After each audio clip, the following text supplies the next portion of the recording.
Oke, kita mulai ya. Awalnya membaca basmalah. Bismillahirrahmanirrahim.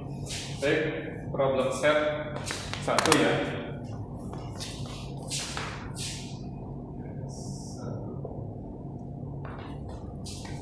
Ada 20 soal tapi tidak semua kita bahas ya. Baik, ini ya. Terkait dengan klasifikasi ya, klasifikasi pada virus tidak didasarkan pada klasifikasi berarti kan pengelompokan ya. Mengelompokkan virus itu dilihat berdasarkan apa? Kita lihat dulu karakteristik dari virus itu sendiri atau ciri-cirinya. Oke. Yang pertama dikatakan virus ya. Virus ini termasuk metaorganisme.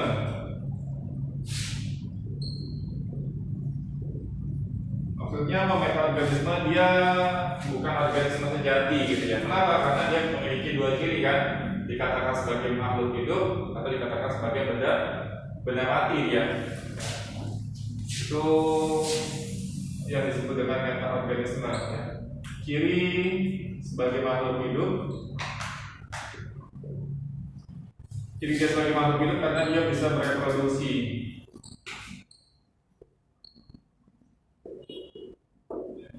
Berkembang biak atau memperbanyak dirinya. Ada dua nanti.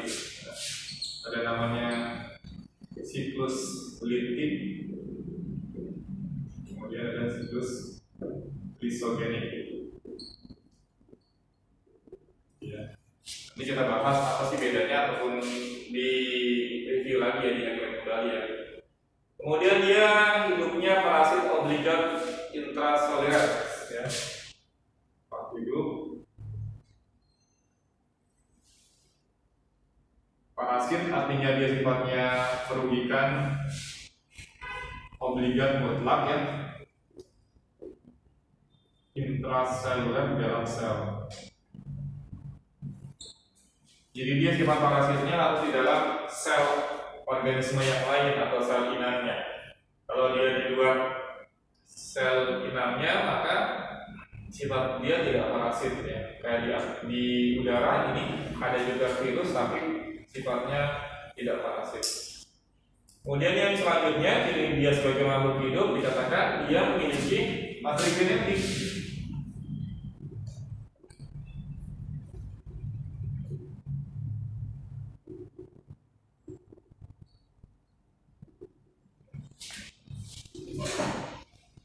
DNA atau RNA.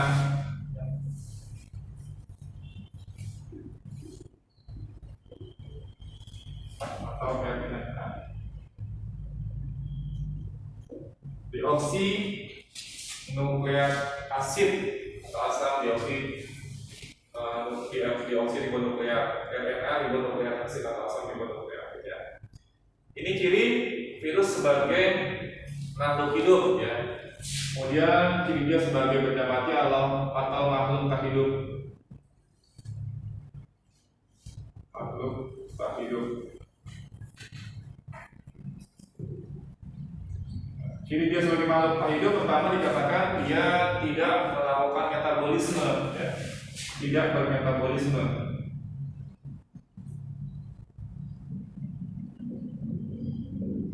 Apa itu metabolisme? Ya reaksi kimia, baik reaksi pembentukan atau reaksi penguraian kan. Sudah kalian pelajari di semester pertama. Reaksi pembentukan sintesis protein, sintesis apalagi sintesis gula dan sebagainya. Kalau reaksi penguraian penggunaan gula ya sebagainya. Ini ciri yang pertama. Kemudian yang kedua, dia sifatnya dapat dikristalkan ya. Dapat dikristalkan. Dapat dikristalkan sebagaimana benda hidup yang lainnya. Misalnya apa? Garam kan? Garam itu untuk dihasilkan garam diperoleh dari air laut, kemudian dikeringkan terbentuk kristal garam. Atau belerang, sulfur ya. Tadinya dalam bentuk gas, kemudian untuk mendapatkan dia menempel di dinding atau di bebatuan, kemudian terbentuk endapan atau kristal sulfur. Itu banyak yang penambang yang biasanya itu di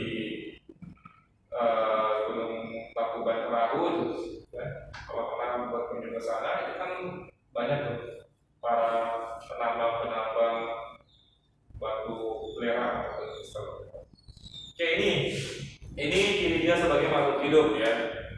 Kemudian ada makhluk tak hidup. Nah, ciri yang lainnya bersifat aselular atau belum dikatakan sebagai sel ya. Ya tadi karena dia metaorganisme. Berukurannya sangat kecil, ya lebih kecil ukurannya daripada bakteri. Hanya memiliki salah satu jenis asam nukleat DNA atau RNA saja di sini ya. Berupa hablur dengan berbagai bentuk, maksudnya bentuknya itu ada yang bentuknya batang, nanti kita lihat ada yang bentuknya dia heksagonal, kemudian ada bentuknya fokus, tubuh terdiri atas kepala, selubung, kapsid, isi tubuh, serabut ekor, mempunyai inang spesifik. Inang spesifik ini kaitannya dengan virus ya. Ada virus itu yang memang dia menginfeksi kelompok hewan saja ya. Ada yang dia menginfeksi manusia saja ya. Tapi ada beberapa virus yang mengalami mutasi ya. Virus sarang darah.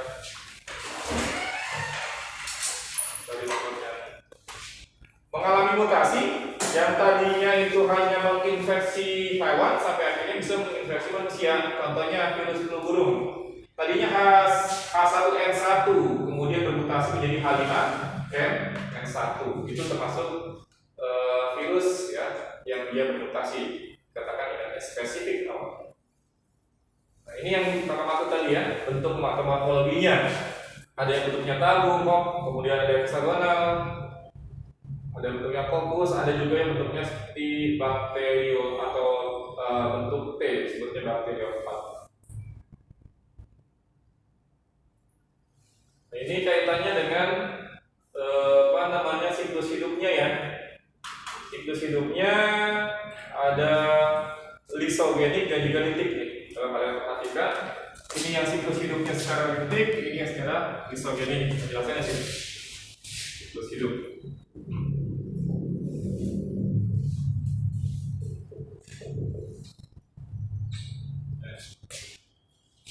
Ada persamaannya di awal antara lisogenik sama litik ya. Pertama itu kan ada tahapan penempelan atau nama lainnya adsorpsi. Penempelan kan. Yang kedua ada namanya penetrasi atau nama lainnya injeksi. Kalau injeksi atau penetrasi ini berarti dia memasukkan natri genetik virusnya ya.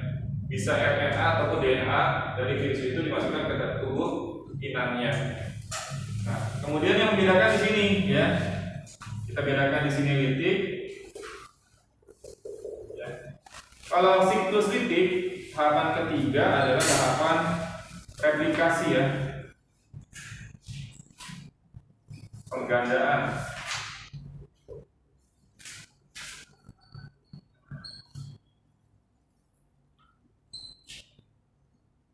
Kemudian yang keempat, perakitan. Kalau penggandaan itu digandakan materi genetik yang nantinya akan menyusun tubuh virus. Kemudian perakitan disusun, ya, disusun menjadi tubuh virus yang sempurna. Yang kelima, lisis. Lisis ini pemecahan, menghancurkan tubuh dari inangnya. Ini litik.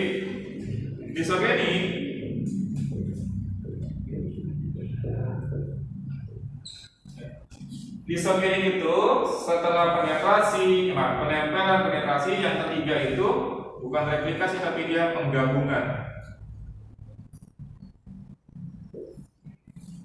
Jadi dia bergabung dengan DNA inangnya. Kalian lihat di sini ya, yang atas tuh antara DNA materi genetik virus yang berwarna biru dengan materi genetik inangnya yang berwarna merah, bergabung dia. Kemudian yang keempat, pembelahan.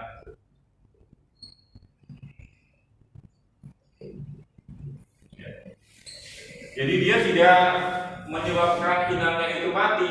Justru kalau inangnya mati, virusnya pun ikut-ikutan mati. Karena apa? Karena dia bersatu dengan DNA inangnya. Beda kalau yang litik.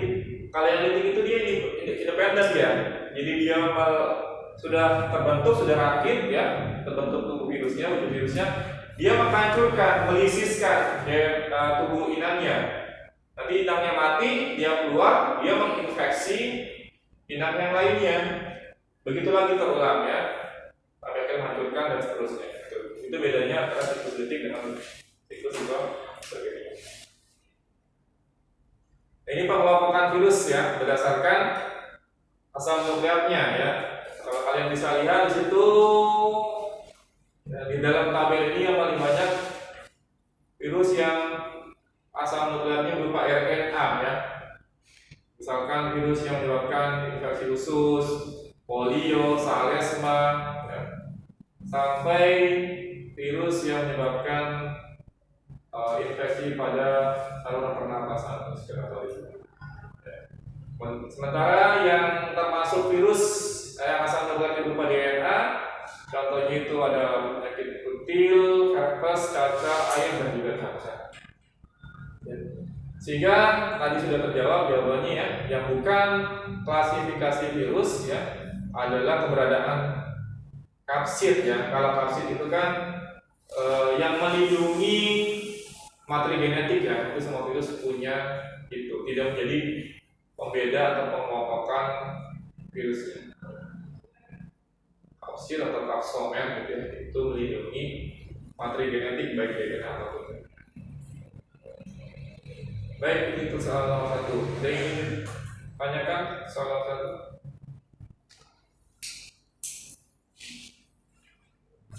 Kalau tidak, kita ke soal selanjutnya ya.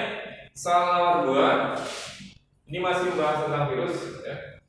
Kemampuan genom virus untuk berkorporasi ya, dan terintegrasi, artinya dia bergabung ya ke dalam genom sel inang tanpa merusak sel inangnya. Termasuk ke dalam daur hidup virus yang disebut, dan sudah akan jelaskan, daur hidupnya namanya lisogenik ya, tanpa menghancurkan atau merusak tubuh inang. Ini ya. Ini ingat-ingat siklus hidupnya ada 2, litik sama lisogenik, harapannya penempelan atau absorpsi, penetrasi atau injeksi. Kalau yang litik replikasi, penggandaan, rakitan, kemudian lisis. Kalau lisogenik, penempelan atau absorpsi, penetrasi atau injeksi, penggabungan, kemudian pembelahan. Lanjut ya. Soal nomor 3. Berikut ini contoh dari penyakit yang disebabkan oleh virus adalah jawabannya tampak sama. Bisa kalian lihat di sini ya. Infeksi penyebab infeksi usus itu virus, polio ya.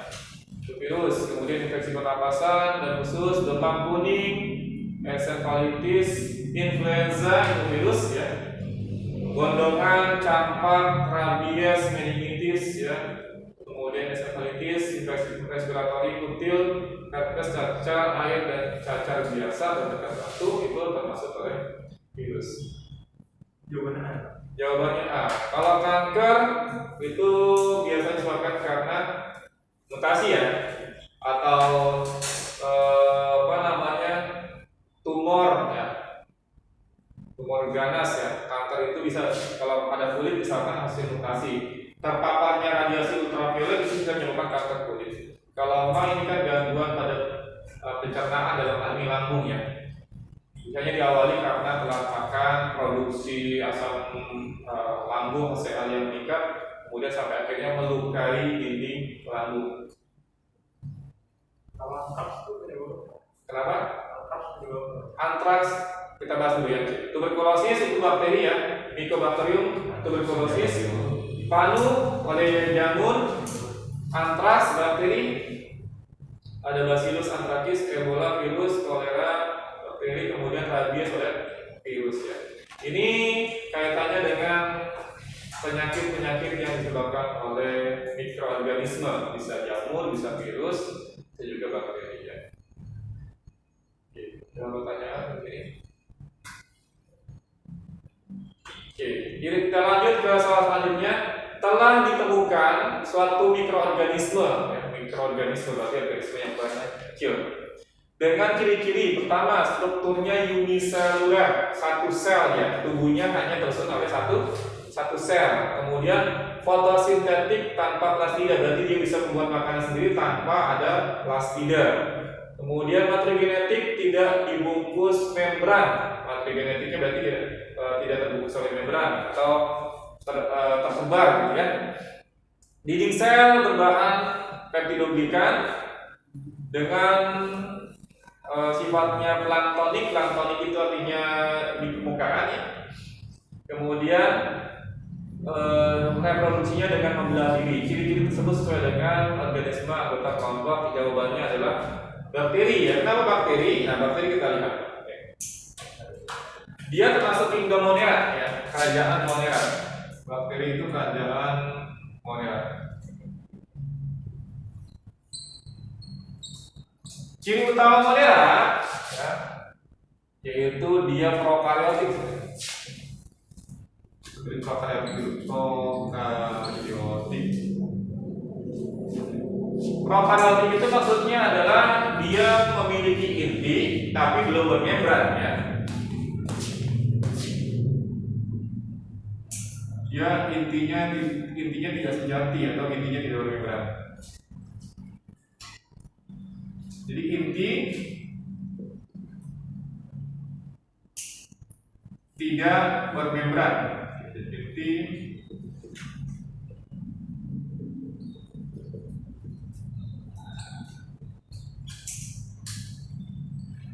intinya tidak bermembran. Berarti kalau inti tidak bermembran, berarti ada juga inti yang bermembran. Inti tidak bermembran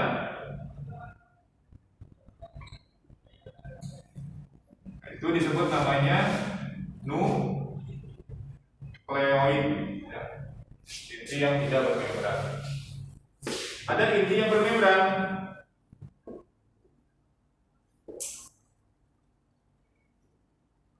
Namanya nukleus ya. Jadi inti yang bermembran namanya nukleus. Ini kelompok sel-sel eukariotik ya. Sel eukariotik itu intinya bermembran. Artinya kalau dicari nukleus pasti ketemu nukleus. Tapi kalau di prokaryotik tidak akan ditemukan nukleus karena penyebutannya bukan nukleus, yang tepat adalah nukleoid ya. Kemudian uniselular, satu sel ya. Tersusun atas satu sel saja tubuhnya. Beda dengan multiselular. Kalau multiselular banyak sel, ya misalkan pada tumbuhan, hewan ya. Kemudian tanpa organel kecuali ribosom, hanya punya ribosom tanpa organel.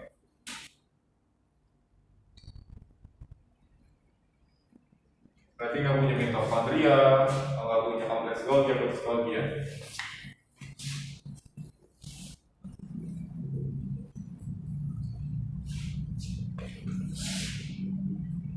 Reproduksinya bisa dua.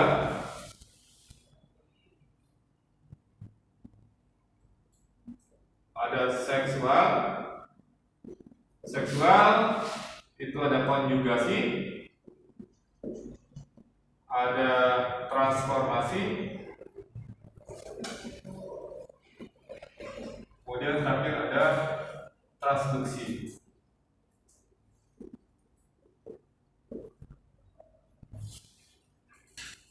Kemudian ada aseksual ya, aseksual, pembelahan biner.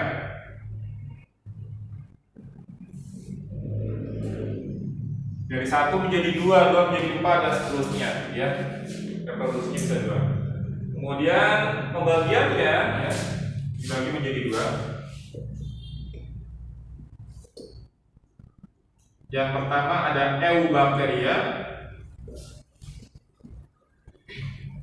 Eubakteria itu kelompok bakteri, bakteri ya, kelompok bakteri.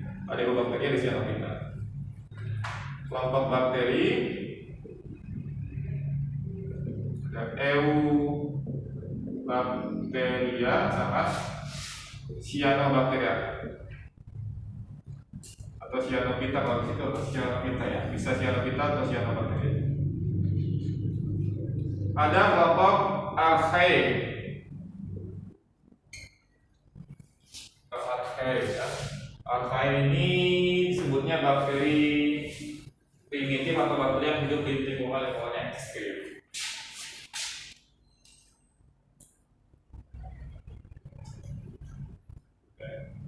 Jadi sudah dijawab ya, jawabannya adalah bakteri. Kenapa? Karena kalau kita lihat ciri-cirinya memungkinkan itu ya. Dia memiliki dinding sel peptidoglika. Lanjut, hal-hal berikut ini yang dijadikan ciri pembeda antara kelompok Archaebacteria dengan Eubacteria. Ini yang kita bahas ya. Dia kingdomnya Monera, ada bakteri Eubacteria sama Archaebacteria. Kita lihat perbedaan ini. Yang pertama Eubacteria.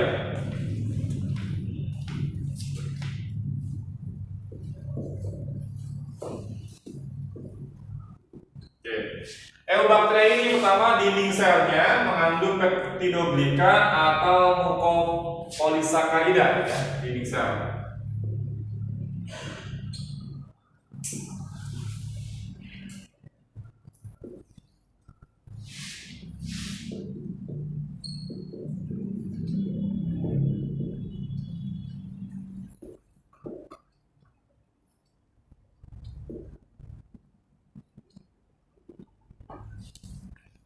Yang pertama kandungannya peptidoglika dan polisakarida. Kemudian memiliki struktur kapsul ya. Kapsul ini kaitannya nanti buat sifat patogen atau tidak. Kemudian endospora. Tapi perlu kalian perhatikan endospora tidak semua. Tidak semua kelompok bakteri punya endospora. Hanya bakteri-bakteri tertentu, misalnya Bacillus, Clostridium ya.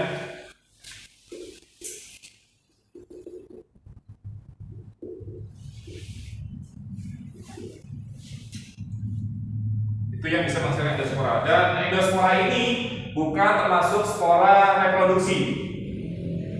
Beda dengan jamur, lumut, paku, dia menghasilkan spora tapi buat reproduksi. Kalau pada kelompok endospora di sini Bacillus dan Clostridium, endospora ini untuk spora pertahanan tubuh dia, terutama ketika dia berada pada lingkungan yang panas. Lingkungan yang panas dia akan membentuk endospora atau pertahanan diri dia. Kemudian memiliki flagel ya, alat gerak.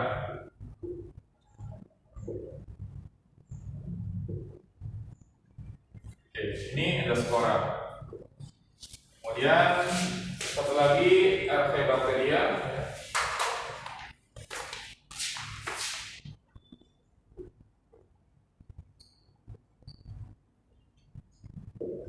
Dinding selnya dia tidak mengandung peptidoglika tapi disebut pseudo.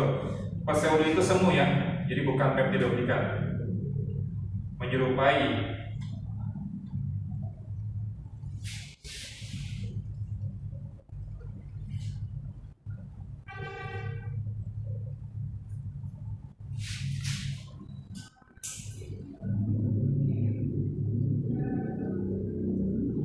Bukan peptidoglika.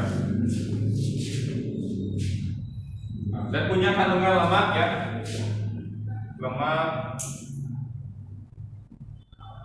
terdiri dari ikatan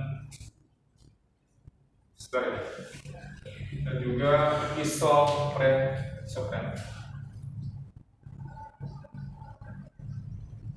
Oke.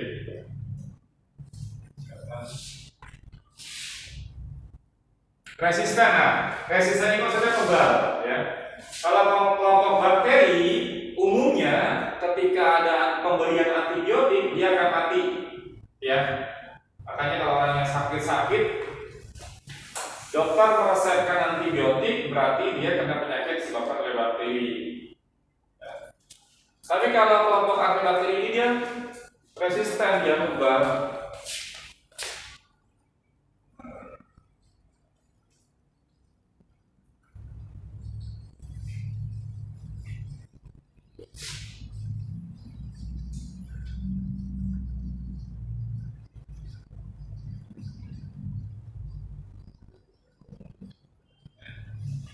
terhadap klorofenol dan tertentu.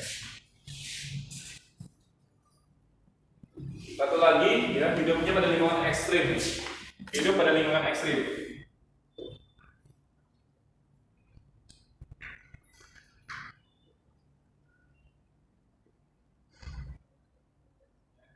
Misalnya apa? Misalnya dia pada lingkungan yang suhu tinggi ya, yang termo dulu, metan aja dulu. Metanogen. Ya. Metanogen ini berarti lingkungan yang mengandung metan. Ya. Kemudian ada halofil. Halofil ini kadar garam tinggi ya.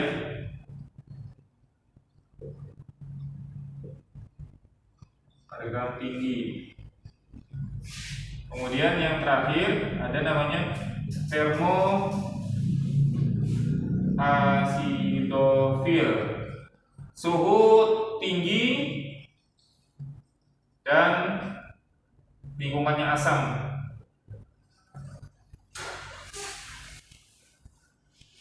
Ya, asam kuat atau asam pekat ya.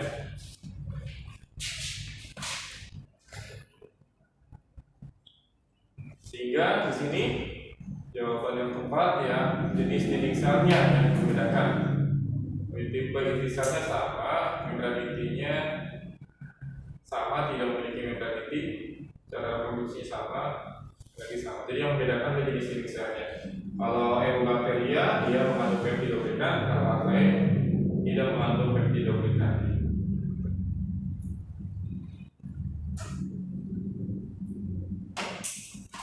Satu lagi mungkin ini terkait dengan pewarnaan gram ya. Manakah pernyataan berikut ini yang benar tentang hasil pemecatan gram negatif dan pada bakteri ya? Jadi fokus ke sini nih, ke poin 2. Jadi pengelompokan bakteri itu bisa dibedakan berdasarkan pewarnaan gramnya. Berdasarkan pewarnaan gram dibagi 2 ya. Bakteri berdasarkan pewarnaan gram dibagi 2.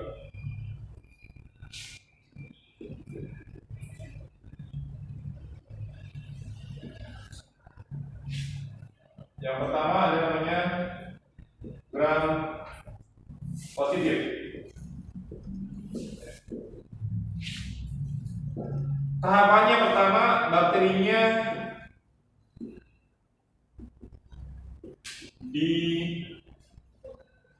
diwarnai oleh kristal violet ya. Kristal violet ini berarti berwarna ungu dia. Kedua, bakterinya ditetesi iodin. Ya. Jadi pertama, bakterinya ditetesi oleh kristal violet, maka bakterinya terwarnai menjadi ungu. Ditetesi iodin tetap berwarna ungu, ikatannya warnanya semakin kuat.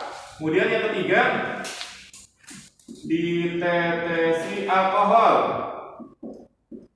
Ditetesi alkohol, bakterinya masih tetap berwarna ungu.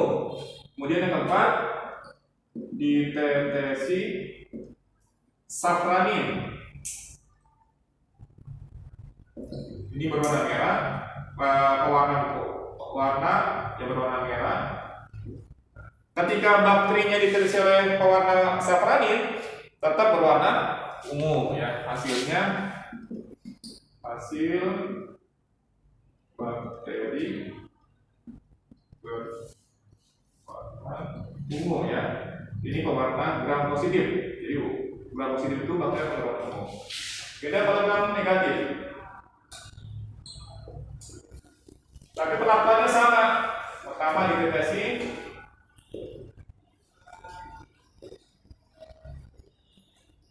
kristal violet berwarna ungu ya. Kemudian kedua ditetesi iodin ya. Yang ketiga ditetesi alkohol. Yang keempat ditetesi safranin. Yang kelima hasilnya. Nah, hasilnya beda. Hasil bakteri berwarna merah kalanya. Nah, kenapa bisa berwarna merah? Ya, sebenarnya kaitannya dengan tadi dinding sel dan membran sel. Ya. Kalau bakteri gram positif, dinding sel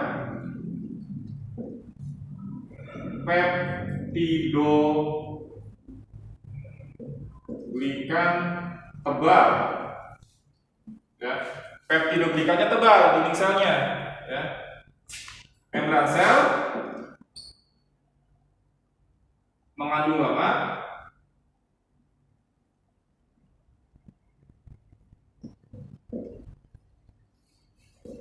tipis dia. Ya. Karena dia peptidoglikannya tebal gitu ya. Kemudian lemaknya tipis. Nah, sifat alkohol itu melarutkan lemak. Ya. Jadi safranin kristal violet itu akan masuk ke dalam dinding sel dan masuk ke dalam membran sel. Dinding selnya tebal, membran selnya tipis. Ketika dikasih alkohol, maka lapisan lemaknya akan larut. Tapi warna selnya tetap berwarna ungu karena warna ungu itu terserap di peptidoglikan yang tebal sehingga bakterinya ketika diisi dengan safranin tetap berwarna ungu. Beda di sini. Kalau di sini, ya, tipis dia, peptidoglikannya tipis, membran sel mengandung lemak tebal. Nah, sifat lemak itu larut terhadap alkohol, ya.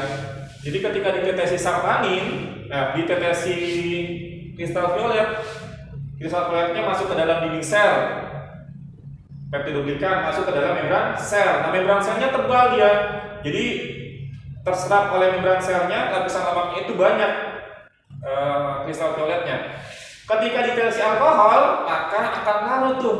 Yang tadinya dia berwarna ungu, gitu ya, akan larut bersama dengan lemaknya, ya, sampai akhirnya warnanya bakterinya setelah ditetes alkohol jadi transparan lagi karena kehilangan warna ungu yang lalu bersama dengan lemak di membran selnya.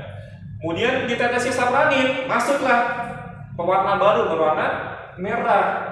Hasilnya menyebabkan bakterinya berwarna merah. Jadi membedakan ini, ya, tebal tipisnya dinding sel dan membran selnya. Kalau membran selnya yang tebal, maka ditetes alkohol dia akan larut warna ungunya, kemudian ditetes safranin menjadi warna merah. Sehingga di sini kesimpulannya, jawabannya ya, lapisan peptidoglikan yang tipis mudah menyerap warna safranin, ya, atau dikatakan lebih sedikit dia ketika dilakukan perlakuan ini, gitu ya, maka yang banyak itu di membran selnya akan larut. Itu pewarna gram yang Kakak dulu dapat materi ini waktu pas kuliah, ya, bukan sampai praktek terkait dengan pewarnaan gram positif dan negatif. Baik, sampai sini mungkin terkait dengan pembahasan kita. Ada yang ingin sampaikan, silakan.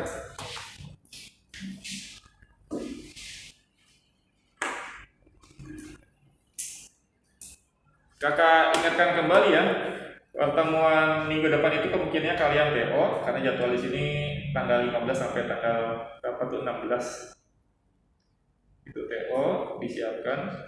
Kemudian pertemuan selanjutnya itu pembahasan problem set kedua sama soal pelatihan pertama.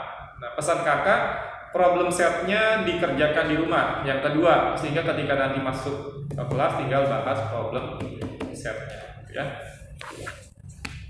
Baik, kakak absen dulu mungkin. Ahmad itu ada? Elmerilia, oke. Nashwan, oke. Muhammad Fauzan, Nabilah Bilqis, Ain Rashid, Wastu. Yang belum diabsen?